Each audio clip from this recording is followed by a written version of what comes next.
experiencing heavy rain across the Warren area. Between 1 and 2 inches of rain have fallen. The expected rainfall rate is 0.25 to 1.25 inches in 1 hour. Additional rainfall amounts of 0.5 to 2 inches are possible in the Warren area. Flash flooding is ongoing or expected to begin shortly. Expected hazards include flash flooding caused by thunderstorms.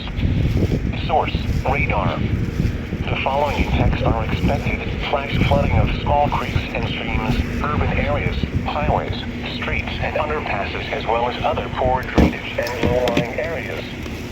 Some locations that will experience flash flooding include Kokomo, Elwood, Tipton, Windfall, Greentown, Rushville, Sharpsville, and Indian Heights.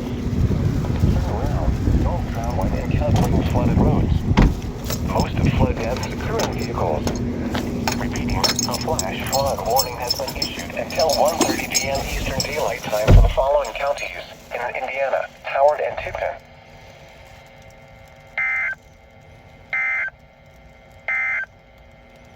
Flash flood emergency for Muncie. The National Weather Service